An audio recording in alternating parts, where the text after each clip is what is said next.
Admiral Zixthara had been patrolling the outer edges of space for 15 years, and nothing ever happened out here. The same boring routine every day. Check the sensors, scan for threats, file reports that nobody read. Her crew often joked that they were babysitting empty space. But today felt different somehow. She was sipping her morning brew when Lieutenant Corvin practically jumped out of his chair at the sensor station. His blue skin had turned pale, which meant something was very wrong. "Admiral, you need to see this," he said, his voice shaking. "I'm picking up a massive energy signature in the Kepler 442 sector." Zixthara set down her cup and walked over to his station. The Kepler 442 sector had been off-limits for over 200 years. Nobody talked about why. Orders from the top said stay away, and nobody questioned orders from the top. "Run the scan?" "Again," she ordered. "Your equipment might be acting up." Corvin's fingers danced across the controls. The same reading appeared. A huge ship, definitely artificial, sitting right in the middle of forbidden space.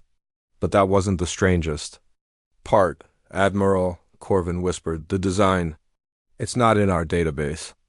But it looks almost like those old human ships from the history books." Every crew member on the bridge went silent. Everyone knew the story of humanity. 300 years ago, they had been one of the most advanced species in the galaxy. Then they vanished. Some said they destroyed themselves in wars. Others believed they were wiped out by a plague. The official records were classified, but everyone assumed humans were extinct. Zixthara stared at the readings. The ship was enormous, easily 3 times the size of her own battlecruiser. Its hull showed clear signs of battle damage, but somehow it was still operational. Energy was flowing through its systems, though at minimal levels. "Could it be a ghost ship?" asked Commander Thale from the weapons station. "Maybe it's been drifting out there for centuries." "No," said Corvin, adjusting his sensors. "The energy patterns are too fresh. This ship has been active recently. Within the last few days, maybe even hours." Zixthara felt a chill run down her spine. If humans really were extinct, then who was flying their ships? And why had they come to the one sector of space that the Empire had declared completely forbidden? She opened a secure channel to her communications officer. "Send an immediate message to High Command. Priority 1, tell them we found something they need to know about." While they waited for a response, Zixthara ordered her ship to move. Closer, but not too close. Whatever was on that human vessel, she didn't want to provoke it. As they approached, more details became visible on their screens. The ship was beautiful in a strange way. Human engineering had always been different from other species. Where Empire ships were smooth and curved, this one had sharp angles and aggressive lines. It looked like it was built for war, but also for long journeys through deep space. "I'm detecting some kind of writing on the hull," reported Corvin. "It's in human script. I think it says ... Prometheus." The name sent whispers through the bridge crew. Prometheus was a name from human mythology, something about stealing fire from the gods.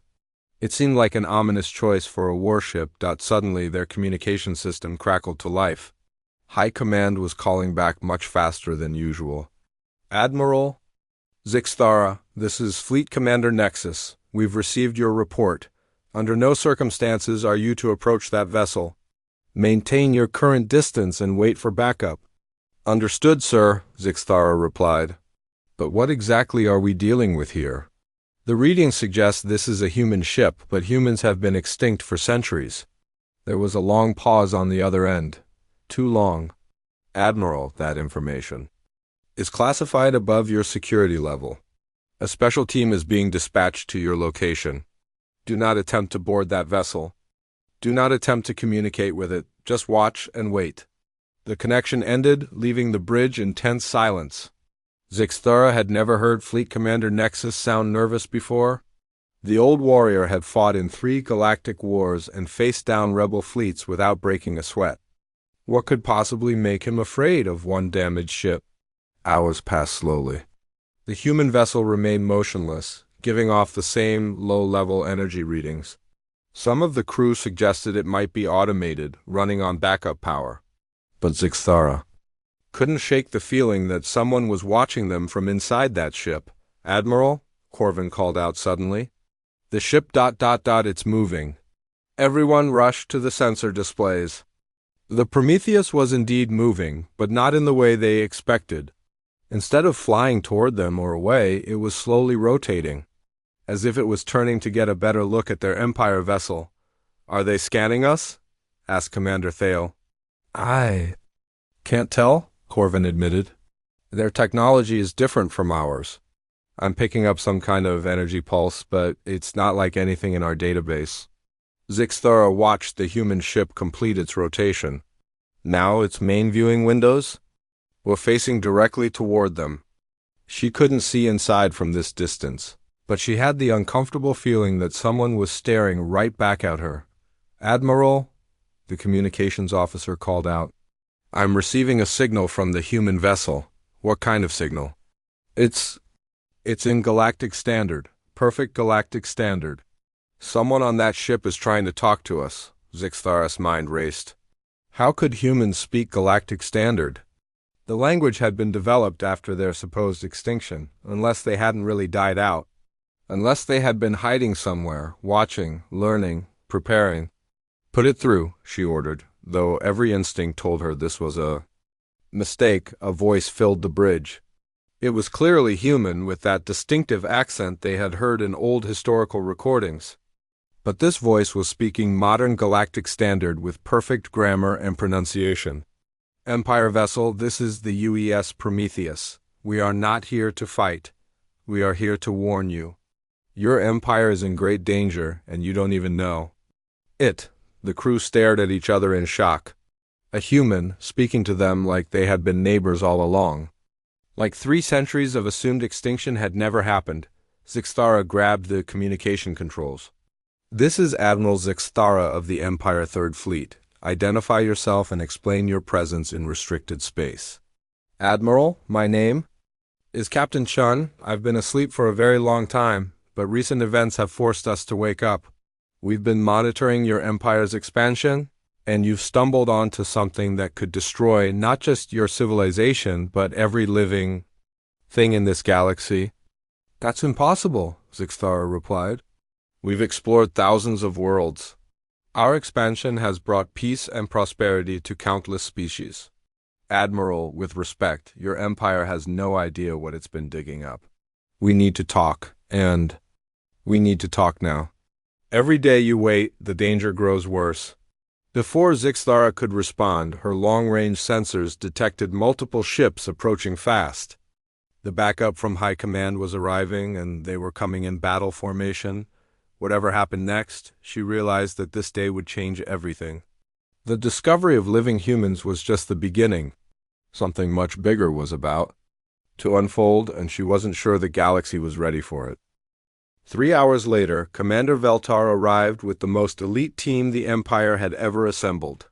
His reputation was legendary. If something needed investigating, Veltar was the one they called. He had explored ancient ruins, boarded ghost ships, and survived encounters that would have killed ordinary soldiers, but even Veltar seemed nervous as his shuttle approached the human vessel. "Remember," he told his team over the comm, "we don't know what we're walking into. These humans have been missing for 3 centuries. They could be hostile, desperate, or completely insane." The docking bay of the Prometheus opened as they approached, which surprised everyone. The ship's systems were clearly still functional, and someone was definitely controlling them. Green lights guided their shuttle inside, and the bay sealed behind them with a soft hiss dot as the team stepped out in their protective suits. They found themselves in a space that looked both familiar and alien. The basic design was clearly human, but the technology was far more advanced than anything in their historical records. The walls hummed with energy, and strange symbols glowed softly along the corridors. "This doesn't look like a ship that's been drifting for centuries," muttered Specialist Crane, running his scanner over the nearest wall. "These power readings are off the charts." They made their way deeper into the ship, following corridor after corridor. The Prometheus was massive, easily capable of housing thousands of crew members. But it felt empty, almost hollow. Their footsteps echoed in the silence. Wait, said Veltar, holding up his hand. Do you hear that? A soft voice was speaking somewhere ahead of them. Not human, but not quite artificial either. It sounded like a computer, but with emotions and personality. As they rounded the corner, they found the source. A holographic figure appeared before them, a woman in a crisp uniform, but her image flickered slightly. She looked completely human, down to the tired expression in her eyes. Welcome aboard the UES Prometheus, she said. I am Arya, the ship's artificial intelligence. I've been waiting for someone to find us.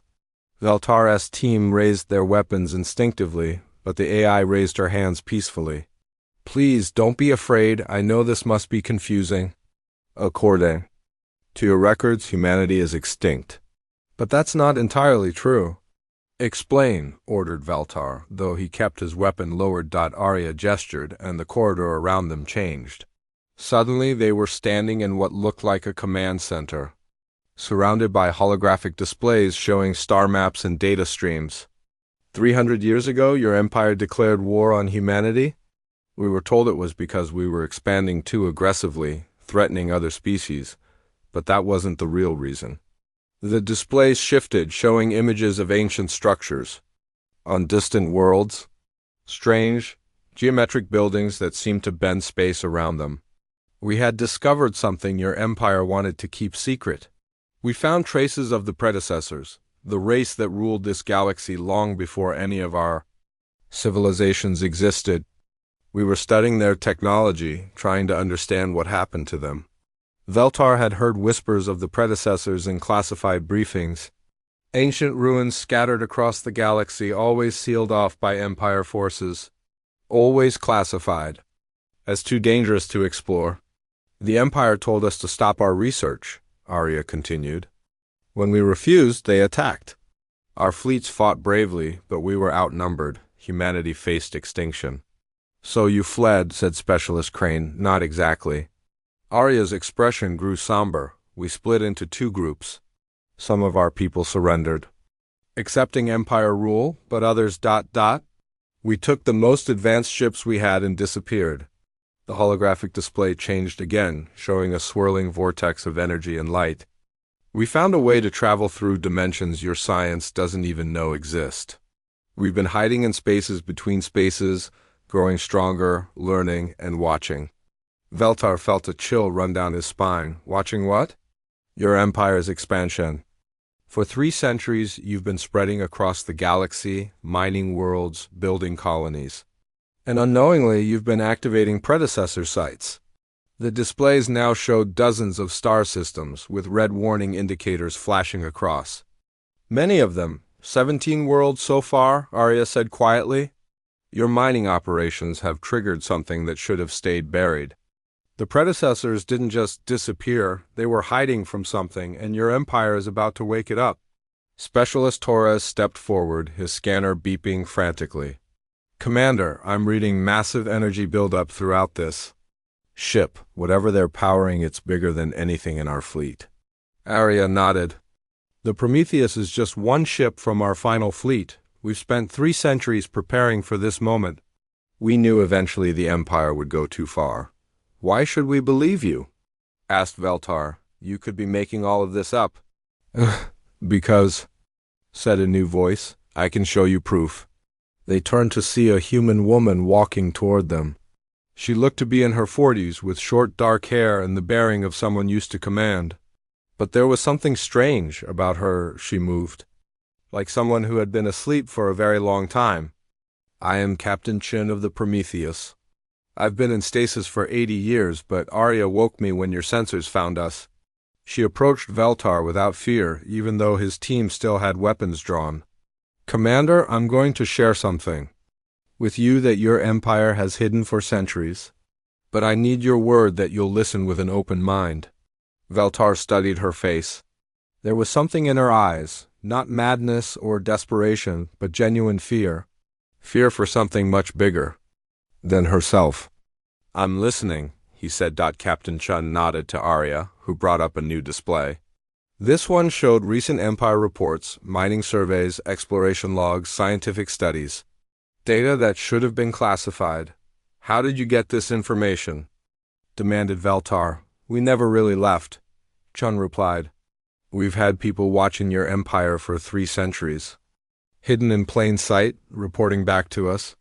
We know about every world you've claimed, every dig site you've opened. The display zoomed in on specific locations. Ancient structures buried beneath empire colonies. Geometric patterns that matched the predecessor ruins they had seen earlier. Your archaeologists think these are just old buildings, Chun continued. But they're not, they're warning beacons. The predecessors left them to mark dangerous areas. And your mining operations are turning them on, one by one? She gestured to a sector map where several systems were highlighted in angry red. 3 weeks ago, your operation on Kepler 186 fully activated a predecessor beacon. 2 weeks ago, another one on Volf 359. Every activation sends a signal deeper into space, toward something that's been sleeping for millions of years. What kind of something? Asked Veltar, though he wasn't sure he wanted to know. Captain Chun's expression grew grave. The reason the predecessors disappeared. The reason they built those warning beacons. There are things in the dark spaces, between galaxies that see organic life as a virus to be eliminated. The predecessors ran and hid when they realized what was coming. They tried to warn anyone who came after them. And now we're waking it up, Veltar said quietly. Yes, and when it arrives, it won't just destroy the Empire. It will cleanse every living thing in this galaxy. Plants, animals, every sentient species, everything organic will be gone. The command center fell silent except for the hum of machinery. Veltar looked at his team, seeing his own shock reflected in their faces. Why are you telling us this? He asked finally. If humanity has been hiding successfully for centuries, why reveal yourselves now? Captain Chun smiled sadly. Because despite everything the Empire did to us, we're still part of this galaxy, and because ... She paused, looking at the star map. We're the only ones who know how to fight what's coming. Captain Chen led them deeper into the Prometheus, past corridors filled with technology that shouldn't exist. The ship felt alive somehow, responding to their presence as they walked. Lights brightened ahead of them and dimmed behind them, as if the vessel itself was guiding their path. This is our data center, Chun said, stopping before massive doors that slid open with a soft whisper. Everything we've learned about the predecessors is stored here. The room beyond took Veltar's breath away. Holographic displays filled the space from floor to ceiling, showing star maps, alien writing, and complex mathematical equations.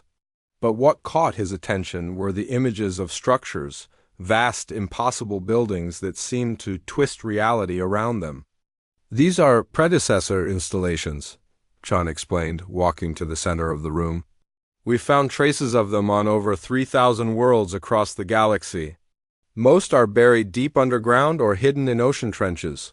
Arya materialized beside them, her holographic form more solid now. For the past 3 centuries, we've been mapping every site we could find. The predecessors weren't just a civilization, they were refugees. Refugees from what? Asked Specialist Crane. The displays shifted, showing the space between galaxies. Empty black void that stretched for millions of light years. From them, Chun said quietly, we call them the Void Hunters. They exist in the dark spaces between galaxies, feeding on organic matter and life energy. They've been doing it for billions of years, moving from galaxy to galaxy like a plague. Veltar studied the data scrolling past on the screens. Energy. Readings, mathematical models, theoretical calculations. It all looked legitimate, but the implications were terrifying. The predecessors discovered the Void Hunters were coming, Chun continued. They had maybe a few thousand years to prepare, so they tried to hide evidence of life in this galaxy. Hide it how? Asked Torres. They built a network of installations designed to mask our galaxy's life signs. Think of it like cosmic camouflage. The Void Hunters can sense large concentrations of organic life from incredible distances. The predecessor network was supposed to make our galaxy look empty and dead. Arya brought up a new display showing the galaxy from above, with thousands of small dots scattered across its spiral arms. Each installation was designed to work with the others. They created a field that hid the energy signatures of living worlds. For millions of years, it worked perfectly. The Void Hunters passed by our galaxy without noticing us. But something went wrong, Valtar guessed. Chun nodded grimly. The predecessors themselves became a problem. Their own civilization was too advanced, too energetic. They were generating so much life energy that even their own camouflage couldn't hide it completely. So they left, said Crane. They tried to. Most of them fled to other dimensions, places where the Void Hunters couldn't follow, but some stayed behind to maintain the installations. They built the warning beacons we've been talking about, structures, designed to alert any future civilizations about the danger. The display zoomed in on specific worlds, showing the geometric structures that Empire archaeologists had been uncovering. Every beacon was placed near a critical installation. The message was simple: stay away from these sites. Don't activate them. Don't interfere with the network. Valtar felt his stomach sink, but we've been mining near them. Worse than that, Chun said. You've been drilling directly into them. Your mining equipment generates massive amounts of electromagnetic interference. Every time you drill near a predecessor site, you disrupt the camouflage field. Arya displayed a timeline showing Empire expansion over the past 50 years. Red markers appeared wherever mining operations had taken place near predecessor sites. 17 major breaches so far, Arya reported. Each one weakens the overall network. And 3 weeks ago, your operation on Kepler 186 did something we never thought possible. The display focused on a single star system. Veltar recognized it immediately, one of the Empire's most successful mining colonies. What happened there? He asked, though he was afraid to hear the answer. Your miners broke through directly into a central hub, Chun explained. Not just a single installation, but a control center that coordinates dozens of others. When your equipment interfered with its systems, it sent an automatic distress signal. A distress signal to who? Chun and Arya exchanged a look. To the predecessors who fled this galaxy.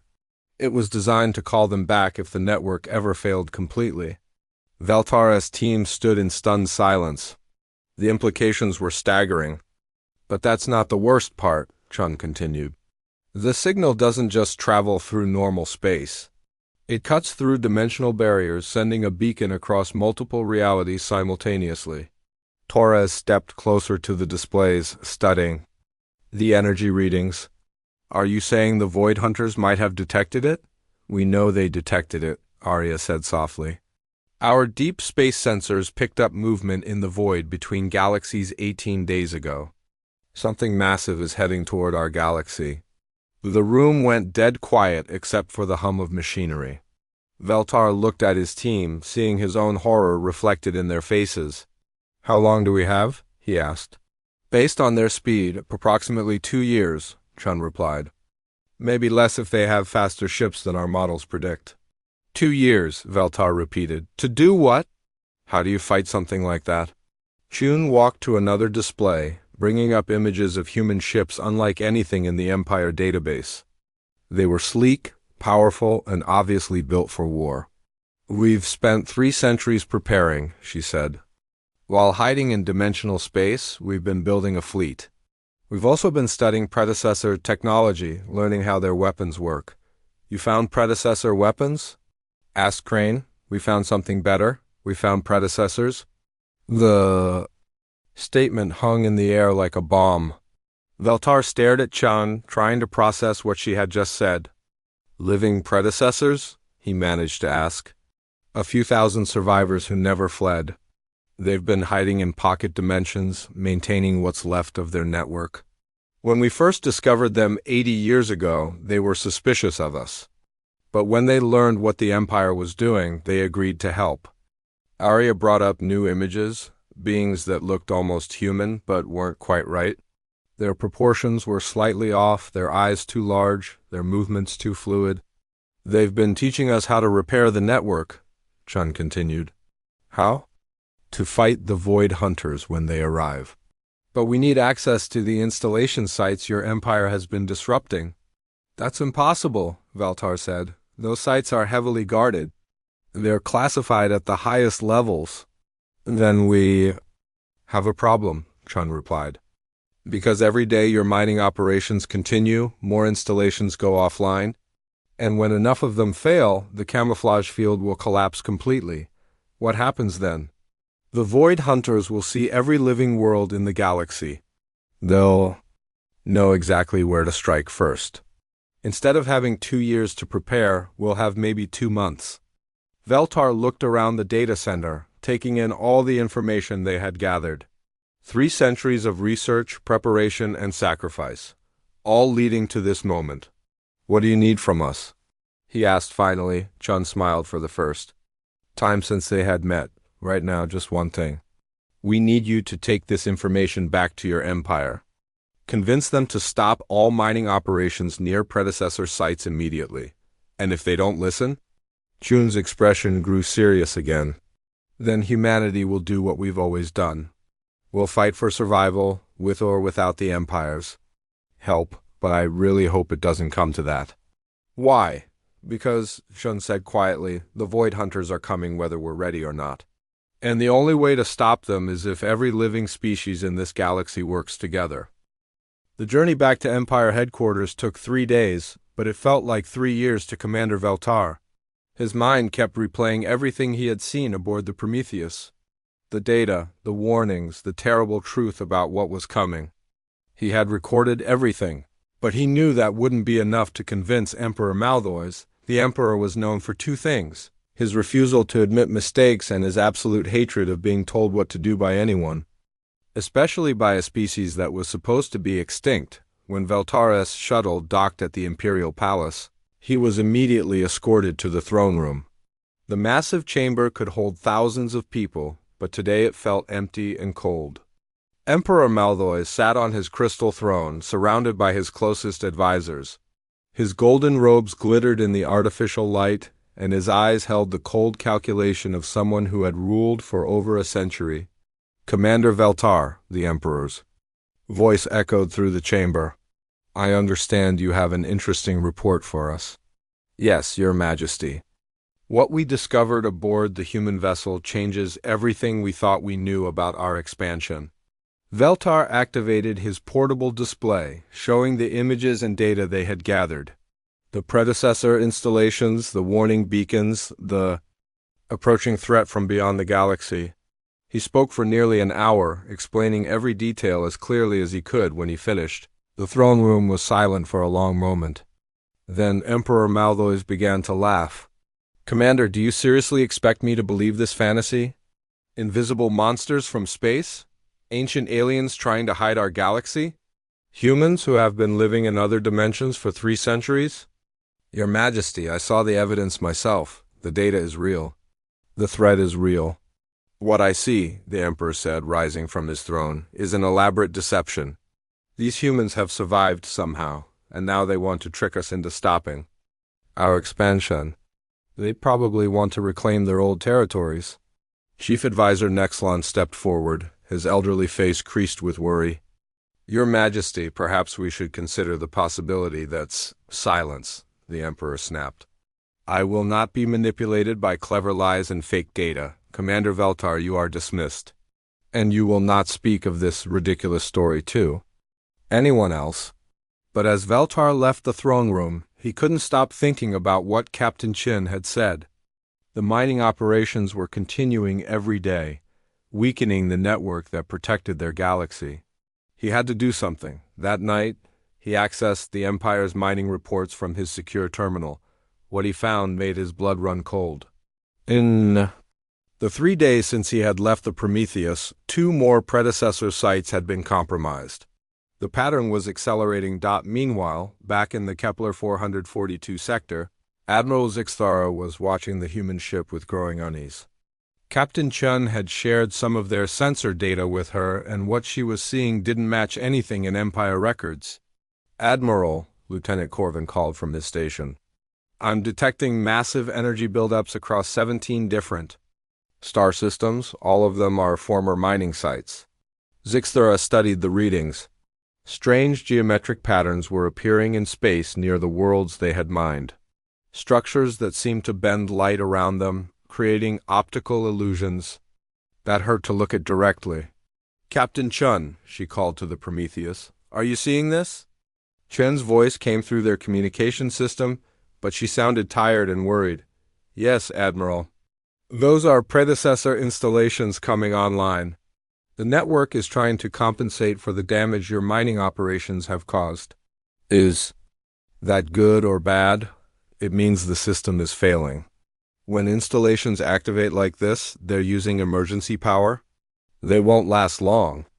On the main display, one of the geometric structures suddenly flared with brilliant light and then went dark. "Another installation just died," Chun reported. "Admiral, we're running out of time. Has your Emperor made a decision about stopping the mining operations?" Zixthara hesitated. She had received word from Imperial Command that morning. The Emperor had not only refused to stop the mining operations, he had ordered them accelerated. 12 new sites were being opened within a week. "Captain Chun, I think you should know. The Emperor doesn't believe your warning. He thinks this is all an elaborate trick." There was a long pause from the Prometheus. When Chen spoke again, her voice had changed. It was harder now, more determined. "Then we have no choice. Arya, activate the beacon." "Captain, are you certain?" the AIS voice asked. "Do it." Suddenly, the space around the Prometheus erupted with light. A massive energy pulse spread outward, racing toward the edges of the star system. But this wasn't an attack, it was a signal. "What did you just do?" Zixthara demanded. "I called for help," Chun replied. "If the Empire won't listen to reason, then humanity will handle this crisis ourselves."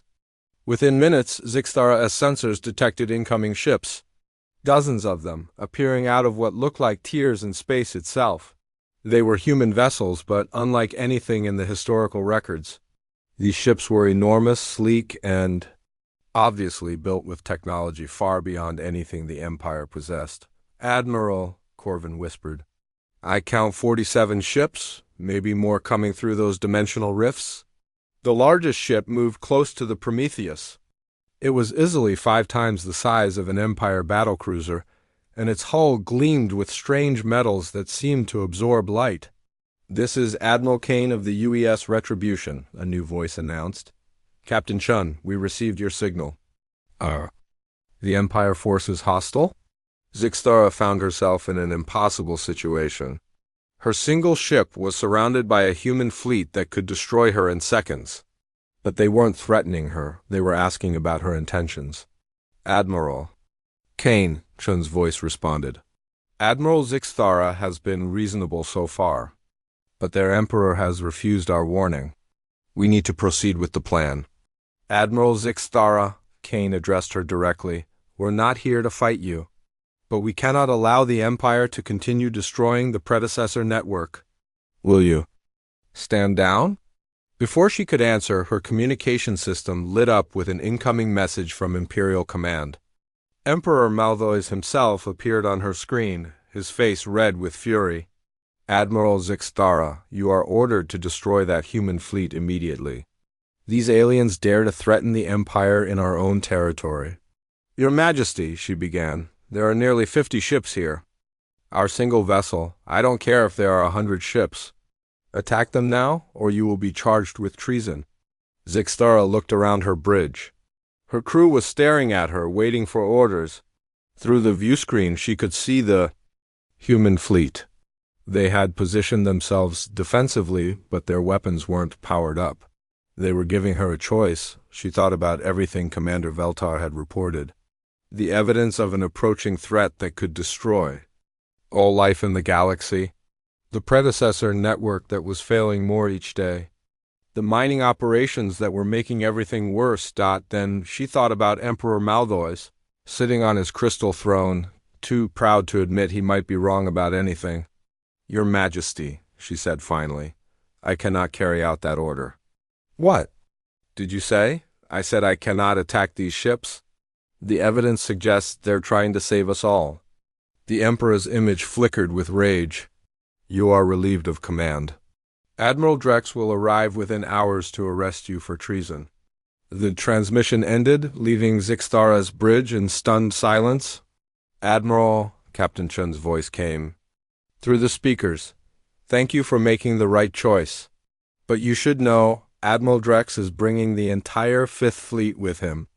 They'll be here soon, and they won't be as reasonable as you've been? Zixtara looked at her crew, then at the human ships surrounding them. The choice was made, but the consequences were just beginning. Admiral Drex arrived with the fury of an emperor behind him. The Fifth Fleet emerged from hyperspace like an avalanche of metal and weapons, over 200 ships arranged in perfect battle formation. Drex had served the Empire for 60 years, and never questioned an order. Today would be no different. Human vessels, his voice boomed across all communication channels. You are surrounded and outnumbered. Surrender immediately or be destroyed. Captain Chun stood on the bridge of the Prometheus, watching the Empire fleet take position.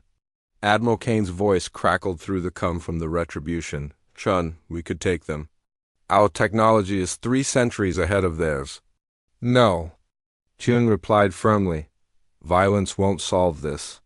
We need them as allies, not enemies. She opened a direct channel to Admiral Drex. Admiral, I know you're following orders. But please listen to what we have to say. Your galaxy is in danger. The only danger here, Drex responded, is a group of extinct aliens threatening the Empire. Prepare to be boarded or destroyed. But before either fleet could make another move, something changed. The stars themselves seemed to flicker, and a strange humming filled the space around them. Admiral Zixtara was the first to notice it. Ships, she broadcast on an emergency frequency. Something's happening to the predecessor installation on Kepler 186. Energy readings are off the charts. On every ship's display screen, the same terrifying image appeared. The mining colony on Kepler 186 was surrounded by a growing sphere of twisted space. Reality itself seemed to be bending and warping around the planet. What is that? Demanded. Admiral Drex, Arya's holographic form, appeared on every ship simultaneously, her usual calm expression replaced by urgency. The network has reached critical failure. The installation on Kepler 186 is trying to compensate for all the damaged sites across the galaxy. Compensate how? Asked Zixtara. By opening a dimensional rift, Captain Chun answered grimly. It's trying to hide the entire planet in another dimension. But the process is unstable. As they watched, cracks began appearing in space itself around Kepler 186. Through the tiers, they could see glimpses of something else, a dark void filled with moving shadows. Dear gods, whispered someone on Drex's bridge. What are those? Things? The shadows were getting larger, pressing against the dimensional barriers like predators sensing prey. Some of them were the size of buildings. Others stretched for miles, their forms shifting and writhing in ways that hurt to look at. Those, said Captain Chun quietly, are the Void Hunters. The dimensional rift is giving them a way into our galaxy. Admiral Drex's face had gone pale. That's impossible. Those are just ... shadows. Admiral, Captain Chun's voice cut through his denial. Remember 3 weeks ago when your miners reported strange equipment failures on Kepler 186? Workers getting sick for no reason? Tools that stopped working when they got near certain areas? Drex nodded slowly. Those reports had been filed and forgotten. That wasn't equipment failure. That was life energy being drained. The Void Hunters were already trying to push through the weakened barriers. As they spoke, one of the larger shadows pressed against a crack in space. The dimensional barrier stretched like rubber, and for a moment something massive and alien almost pushed through. The mining colony's emergency beacons began screaming warnings across all frequencies. All civilian personnel evacuate immediately, came the panicked voice of the colony administrator. Unknown entities detected in local space. Repeat, evacuate. Immediately, but it was too late for some of them. 3 evacuation ships that tried to leave the planet simply disappeared when they flew too close to the dimensional tiers. No explosion, no debris. One moment they were there, the next they were gone. Admiral Drex, Chun called urgently. We need to work together, right now, or everyone on that planet dies. Drex stared at the screens showing the growing crisis. His military training told him to follow orders and attack the human fleet. But his eyes told him something far worse was happening. What do you need? He asked finally. We need to stabilize the dimensional rift and seal it before more void hunters break through. But we can't do it alone. Admiral Kane's voice joined the conversation. Our ships have the technology to reinforce the dimensional barriers. But we need Empire vessels to provide power and cover while we work. Cover from what? Captain Chun pointed to the screens. More shadows were gathering on the other side of the tiers in space. Some of them were beginning to push through from them. The first void hunter to fully enter their dimension was indescribable. It looked like a living shadow the size of a battleship, but it moved like liquid darkness. Where it touched normal space, stars dimmed and planets grew cold.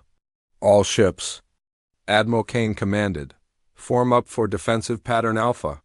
Empire vessels, we need you to target the dimensional tiers with concentrated energy beams. Keep them from widening. Admiral Drex hesitated for only a moment. Then his training kicked in. When facing an unknown enemy, you accepted help from whoever offered it. Fifth Fleet, you heard the order? Form up alongside the human vessels. Target the dimensional anomalies. The next hour was unlike anything in the history of galactic warfare. Human and Empire ships fought side by side against enemies that shouldn't exist. The Void Hunters were fast, deadly, and seemed to absorb energy weapons without taking damage. Conventional weapons aren't working, reported Commander Torres from his gunship. Switch to the frequency modulators, Kane ordered. Target their dimensional anchor points. The human ships began firing weapons that made space itself ripple. Where their beams struck the Void Hunters, the shadow creatures flickered and lost cohesion. How are you doing that? Asked Admiral Drex. Predecessor technology, Chun replied, her ship weaving between Empire vessels to provide cover. We've had 3 centuries to figure out how their weapons work. But even working together, they were barely holding the line. More Void Hunters kept pushing through the dimensional tiers, and the tiers themselves were growing larger. Chun, Kane called over the battle noise. We need to collapse the rift completely. But it requires a massive energy surge focused at exactly the right point. What kind of energy surge? The kind that would probably destroy whatever ship provides it. The communication channels went quiet except for the sounds of battle. Everyone understood what Kane was suggesting. I'll do it, said Admiral Zixthara. Suddenly, my ship is already damaged from the fight. And this whole crisis started because we didn't listen to your warnings. Admiral, no, Chun protested. There has to be another way. Maybe there is, said Arya, her holographic form appearing on the bridge of every ship. If we combine the power cores of multiple ships and channel them through my systems, we might be able to generate enough energy without destroying anyone. How many ships? Asked Drex. All of them. Every human vessel, every Empire ship. We link our power systems together and fire simultaneously at the exact center of the largest dimensional tier. It was insane, it was dangerous, and it was their only chance. Do it, said Admiral Drex. Agreed, said Admiral Kane. For the first time in 3 centuries, human and Empire technology worked together. Arya coordinated the power linkage while both fleets positioned themselves in a perfect sphere around the dimensional rift. On my mark, Chun announced. 3.2. The combined energy of nearly 300 ships lanced out as a single beam of pure power. It struck the dimensional tier and began collapsing it from the center outward. The Void Hunters on the other side pressed against the closing barrier, but it was too late. The rift collapsed with a flash of light that temporarily blinded every sensor in the fleet. When their vision cleared, Kepler 186 was safe. The dimensional tiers were gone, and the shadows had retreated to whatever dark space they came from. Status report, Shun called out. All human ships reporting green, said Kane. Empire fleet intact, reported Drex. Minimal damage across all vessels. Captain Chun opened a channel to both fleets. Admirals, we've won this battle. But the war isn't over. There are still predecessor sites across the galaxy that need protection, and the Void Hunters know about us now. They'll try again. What are you proposing? Asked Drex. An alliance, a real one. Human technology combined with Empire resources. Together we can repair the predecessor network and keep our galaxy safe. Admiral Drex looked around his bridge at officers who had fought alongside humans for the first time in 3 centuries. They had saved each other's lives? They had worked as one fleet against a common enemy. Admiral Chun, he said finally, I think it's time our species had a proper conversation. And in the depths of space, where shadows dwelt between galaxies, ancient hunters retreated to wait for another opportunity. But now they knew they would face not one divided galaxy, but 2 species united against the darkness.